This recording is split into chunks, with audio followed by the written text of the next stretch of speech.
Previously on the Machine of Time, all you and Dad ever talk about is work. How many times are we going to do this, Matthew? This is your third tardy slip this month. I snicker. Let's make it a 4-stack. That's Mr. Stack to you, young man. Joseph Grant turns sharply and snickers like a chihuahua. Watch where you're walking, idiot. Although I guess that's hard for someone like you, thinking you own the place. Were those supposed to be insults? You've really got to up your game, buddy. Use your brain for once. I'm sure it misses you. You know, Matthew, out of all the students in this school, you are the main problem. I have never seen a more disrespectful and careless student walk the halls of the prestigious Adams Hill High. The insults keep flying. You really are immature. I'm sure your former wives would completely agree with me. Watch where you're walking, idiot, I remark. Joseph's grip tightens. How about you watch that mouth of yours, punk? Chapter 2. The Gate of Intent. I stare down Joseph with a smirk and release myself from his grasp. My feet smack on the floor. We get it. You're a jock. Gotta compensate for that empty head in some way. The last thing my eyes catch is Joseph's meaty hand forced onto my face and my body being thrown multiple feet away. I stumble backward before my head hits the concrete with a crack and my vision goes blurry. The oxygen supply returns to the earth and I'm left with dry lungs. I rise from the floor, trying to see what's going on, but my ears are the only sense that wants to work right now. I only pick up some shouts and punches. I feel around my head for the injury. My hand reaches the back. Wet, soft. Sure enough, blood. The blurry concrete comes into view with a blue tint, but as I'm finding my bearings, a sudden cry and a slam come from ahead. I catch myself staring at Nicholas on the ground, now with crystal clear vision. Tears flow down his cheeks, and a splatter of red stains the concrete around him. Seriously, Joseph? Going for the weakest? I know what kind of person you are. You don't deserve the satisfaction. Michael's shout comes next, along with some flying punches. Joseph has Michael pinned down seconds later. Listen here, you entitled brat. You think just because you're rich folk, that gives you the right to tell me what to do? Joseph rubs dirt all over Michael's new suit. It isn't so easy being down here now, huh? Welcome to the bare minimum, where you learn how to suffer. I had no idea there was a rivalry, but whatever. My steps charge into a sprint, with a fist ready for use. I clench my hands with so much force, I swear, there's probably a vein on the verge of popping. Joseph's face lifts, and my fist collides with it. His body rises before slamming against the ground. I suck on my teeth and force the burning down my throat. My entire hand feels mangled, but I act like pain is a foreign word. The adrenaline rushes shortly after, and I'm ready for more. Scum. Joseph breathes like a bull. He coughs up blood and faces me. What's all this about? Asher comes running. We all turn to Michael, who's helping Nicholas get on his feet. Nicholas's wounds are circling with reds and deep purples, with cement all over his skin. I've never seen Nicholas like this before, and I hope to never see it again. My head turns back to find Zach standing a few feet behind me. Asher groans and walks ahead of me. Crawl back to your little hole, Grant. Joseph chuckles, maybe 6 yards away. You finally toughened up, child. Still upset about grade school? Asher clenches his fist. You've been a crybaby since the start. You couldn't have a grain of dignity left even if you wanted it. Nice. I compliment his insults. Joseph shoots forward, tries a punch, but Asher brings his knee up and snaps Joseph's elbow. Joseph gets absorbed in the pain for a few seconds, then strikes Asher's stomach, and Asher falls back. Before Joseph can balance from the impact, I strike a right hook on his jaw, and he tumbles sideways, crashing to the floor. Asher gets on his feet, gasping. I'll take care of this mess of a person. Get out of here. I grab Nicholas's backpack from the floor and sprint into the school. My eyes only watch for a split second to see Asher land a successful hit on Joseph. The sound of pounding feet across concrete makes my heart race. We dash through the hallway, run into Charlie on the way, and explain the situation. She demands we go back for Asher, and truth be told, I wasn't finished with Joseph, but after she sees Nicholas bleeding, she just follows us. A minute passes before I realize we've ended up in the same spot. A group of footsteps echoes behind us, and I turn. The shadow increases in size until it reaches the corner. Asher slides across the floor. "He's behind us!" Asher yells with a black eye. My body turns in every direction frantically, and a panic starts setting in. There's no place we can go without Joseph catching up. As much as I don't want to admit it, the dude sprints faster than I can.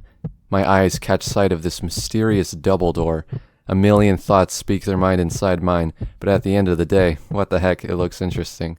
Everyone bolts for the double door. We fling it open, and are welcomed into this sick-looking room. Before I can fully take it in, though, I trip on someone's shoelace and plummet to the floor.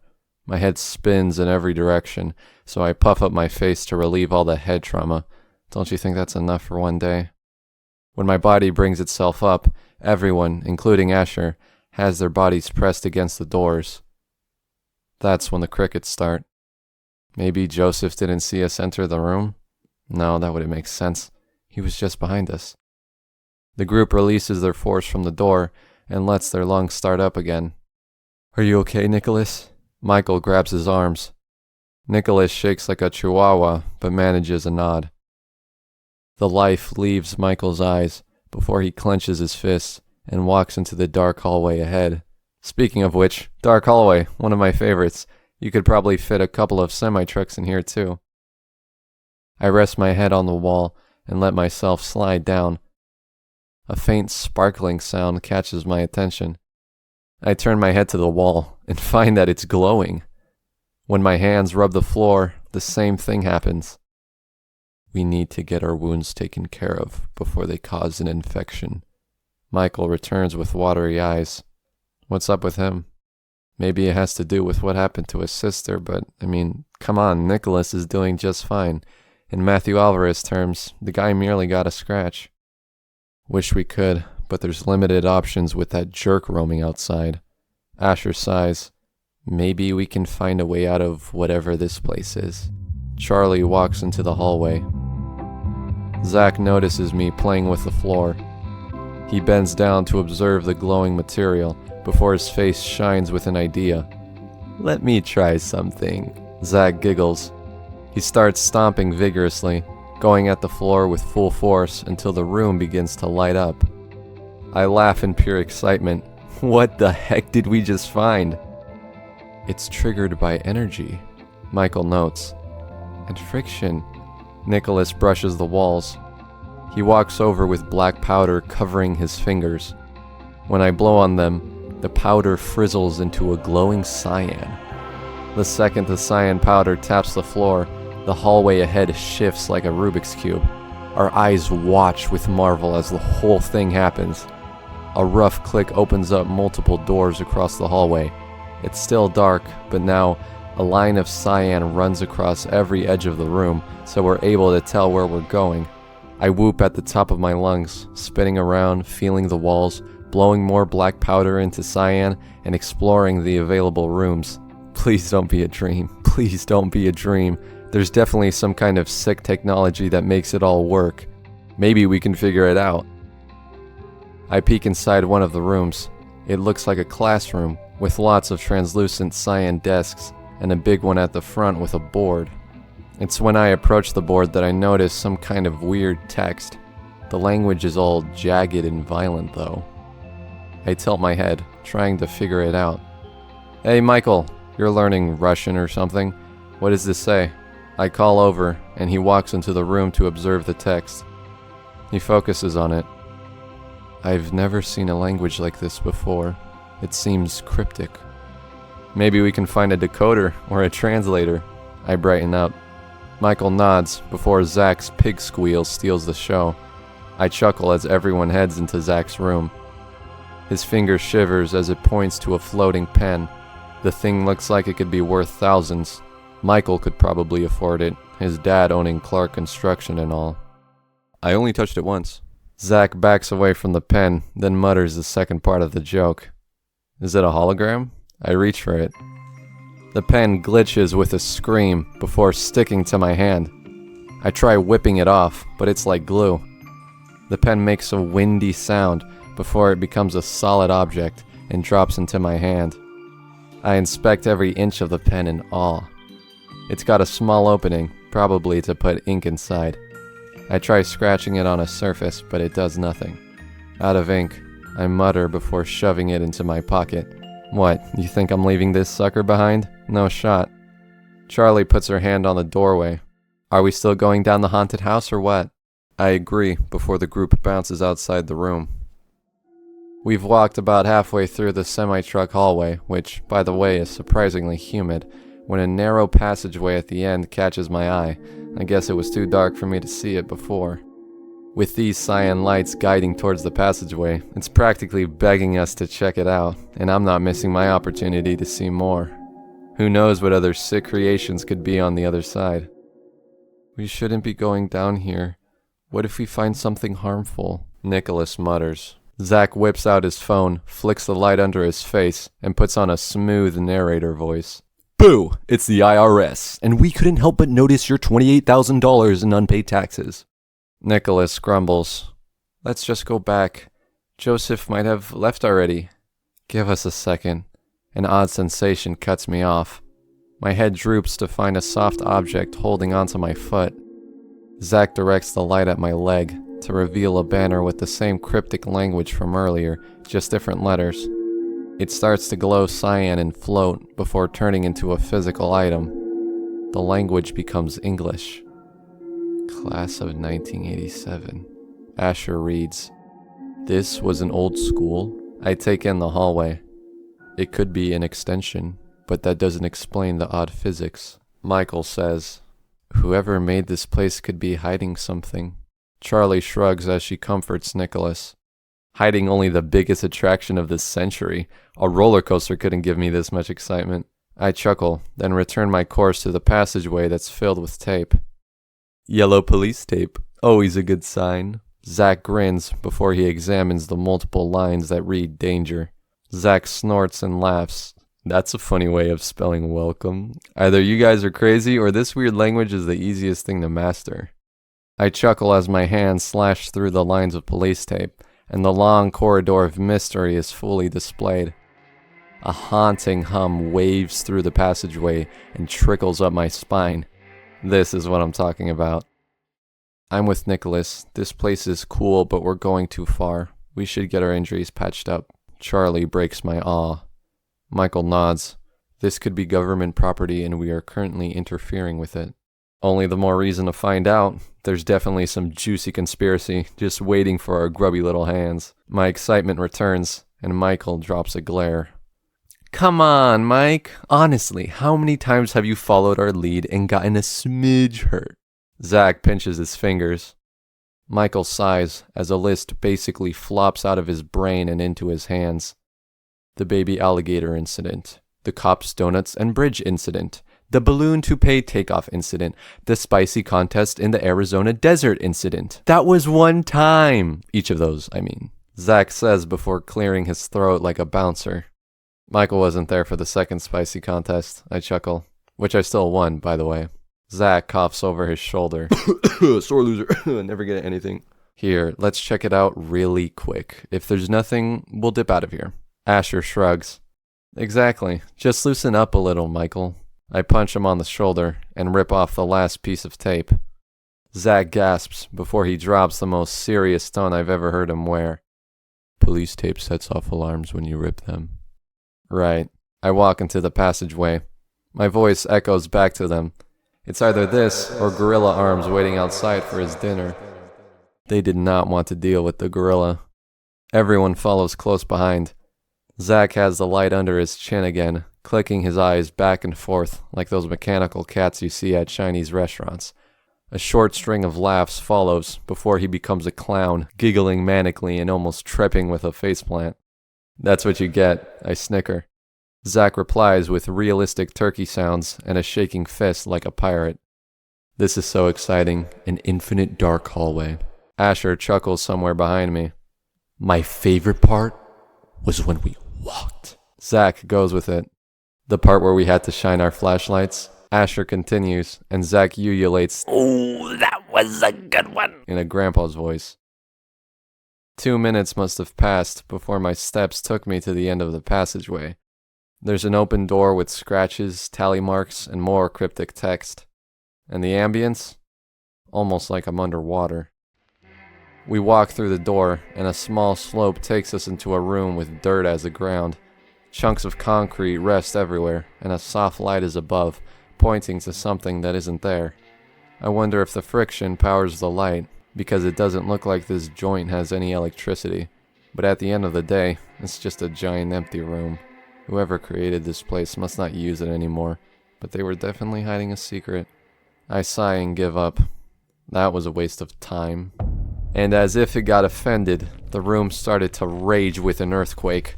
Shivering bits crack from the ceiling and rain all around us. A good chunk almost takes my head. The whole thing becomes a game, my friends and I avoiding the concrete hail, or whatever material is falling. It's terrifying at first, but then I find myself enjoying every dodge. I'm dancing across the dirt when a flickering object catches my eye. It grumbles like thunder. A translucent sphere slowly coming into view that's probably twice my size. The sphere pulses opaque as the shaking earth comes to a close. Smoke releases from under the sphere, and sparks of electricity zap around like chains. I don't know the name of the feeling surging across my body, but it's something like horrifying excitement. What kind of pickle did we just get ourselves into? I manage a whispered chuckle. Zach catches his balance and pretends to rub his eyes. Looks more like a cantaloupe to me. I stride to the glowing sphere and examine it as the lightning bits disappear. Zach, who apparently has been recording the whole thing like it's a vlog, appears next to me. I reach for the stop record button and tap it. Do not post that on 22. We don't even know what this is yet. I instruct. I have better common sense than that, you know. Zach mutters before laying his head on the sphere. His hair frizzes up, and he tells us it feels warm. He lets his wingspan stretch across the sphere to warm up his body, but when he taps it like a car, a door opens from the middle. Thicker smoke runs out of the sphere, and I wince because the stuff is insanely cold. Once the smoke goes on vacation, everyone runs inside to see what it's all about. I spin around with a huge smile and sit on one of the cool seats with straps. We must be invading someone's secret project, but what is it? Our attention turns to the giant keyboard with a holographic screen, and it acknowledges us by playing a startup chime. A friendly voice welcomes us after the screen loads. Welcome to the Machine of Time. I am Time. When would you like to go today? The voice glitches almost every word, but it manages. I raise an eyebrow and focus on the screen. A welcome message pops in, and so do my eyeballs in their sockets. Welcome to the Machine of Time. The first time machine. When would you like to go today? The group erupts into a fit of ideas and arguments to support or go against the message. Nobody can make out what anyone is saying until the volume tones down. This is a hoax. Michael is the first voice that isn't a pack of hyenas. Asher laughs with my matched excitement. What about that floating gimmick and this crazy part of the school? Physics doesn't work the same here either. Maybe we're in a special part of space or time. Nicholas adds, but how has no one discovered this? It's been right here since 1987 at the latest. Charlie throws in, nobody had the balls like us to rip off the welcome tape. Zach flexes like a Greek statue. As everyone continues throwing around ideas like they're grenades, I shut them out and try my own conclusion. First off, why would someone even leave an invention this powerful in a school of all places? If I were the inventor, this sucker would go underground. Maybe it was left here recently? Shoot. If the inventor comes back, we'll be more than in a pickle, even though we're in a cantaloupe, literally. Zach was spot on. This time machine really does look like one. Wow, did I really just say time machine while referring to something that's actually real? Maybe Sean hasn't ripped off the blankets yet, or I hit my head too hard at that party. Then I see it. A logo at the bottom of the screen. It features an E, surrounded by an atom or an electron. I can't tell. My eyes rise up the screen to spot a microphone icon. Since when did this appear? Voice recognized. Time confirms. The screen shows me my face and my friends talking in the background. A check mark appears, but it's overridden in a snap. The date comes into view. September 14th, 1987 arrival. Please confirm. Time asks me, like she's got a smile, but before I can respond, she confirms it for us. The screen glitches violently, and Time announces our arrival. Before we can even turn, the door closes on us. "What did you do?" Asher almost shouts. He runs to the screen and tries to cancel it, but Time keeps refusing. At one point, she even starts crying. Zach slams his shoulder against the door again and again, not even managing a dent. Then, like clockwork, the time machine starts moving. No, levitating. I'm trying to catch my balance for a few seconds before the spinning machine throws me to the ground. Lightning snaps outside, thunder booms all around, and mechanical gears sound like they're carrying a planet. A wobbly noise, like if an infinity spoke, loops in my brain as my friend's screams register. The spinning goes on for so agonizingly long, I don't even know what we're doing anymore. Thoughts race through my head that I can't even understand. My ears ring louder than a concert, and my vision, well, is it even sight anymore? I'm not sure what happened after that. It's like when you can't remember at what point you closed your eyes, that you fell asleep. That's probably what the chairs were for. I can't feel my body, but it aches like I try to lift a train or something. Sometimes it's like I'm being ripped apart, but even then, sometimes means time has passed, and I'm not even sure if it has yet. Odd images flash through my mind that I can't fully make out. Some of them, like a figure with albino hair and another with crimson, are pretty clear, but some of these other ones make no sense. Is this what Zach felt like during that food coma? Just burgers and tacos flashing through his memory? When my senses start coming back, I wish I could tell them to wait a while, because my brain feels like it's growing out of its skull. But now for the million-dollar question. Did we actually time travel? The thought bounces back and forth in my head. Maybe that's why my brain feels like it's growing. Once the hyper-comfortable mattress slips away, my spine feels pressed against something dull, probably the floor. And after what feels like a doctor's appointment waiting time, my senses fully recover. The first thing my eyes find is a pulsing light coming from the screen, and my friend's half dead. I suddenly yell as the full weight of my pain activates. If our body parts were individually alive, I could imagine my pain receptors giggling away like pranksters. I shoot towards the screen, lift my arm, and bring myself up. Burns and bruises come into light, and I insult myself under my breath. Zach gasps. Wow, that was weird. I chuckle. I'm assuming you also saw those figures with weird hair colors? Zach shakes his head. I think you need to pay a visit to your mom's psychiatrist office. I mimic his voice as everyone groans awake. My head turns back to the screen. Hey, time! The lights flicker on, like walking out of a movie theater and into the sun.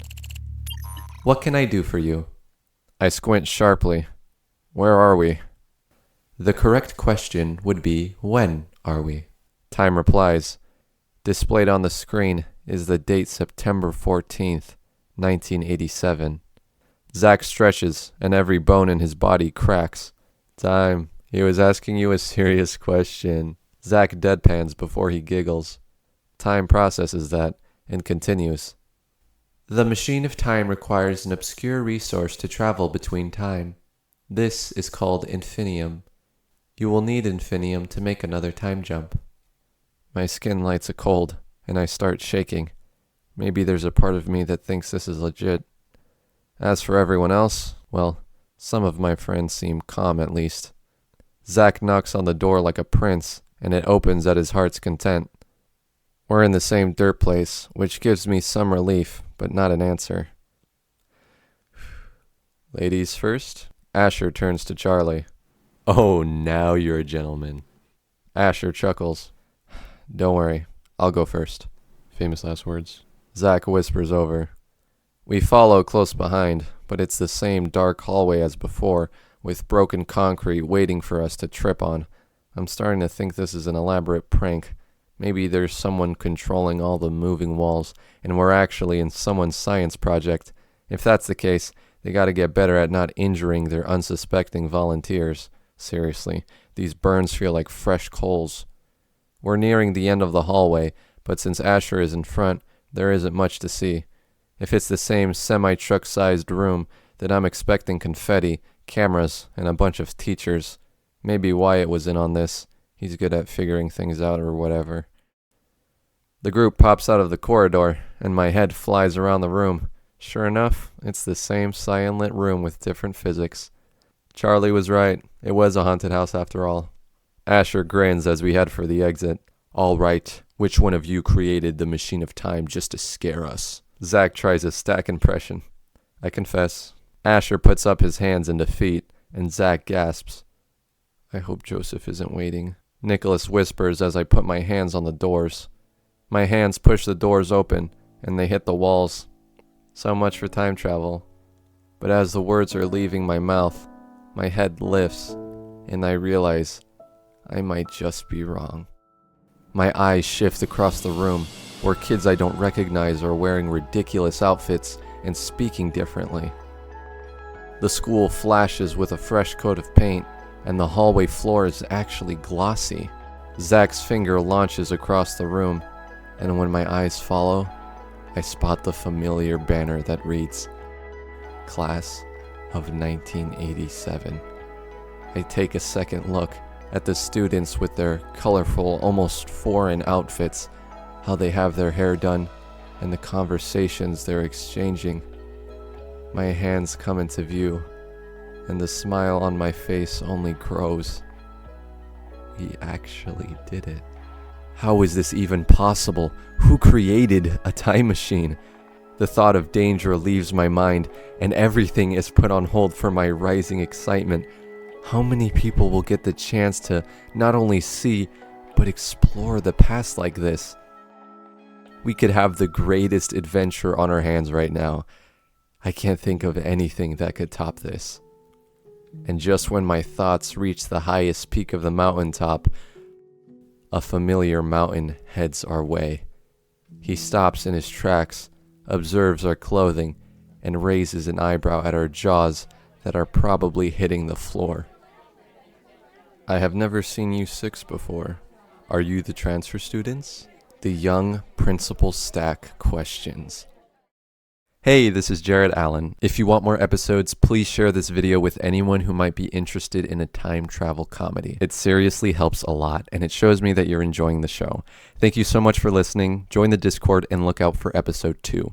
If you would like to learn more about the main characters, check out this video. It's only 3 minutes long, and it's packed with character personalities, original art, music playlists, and more.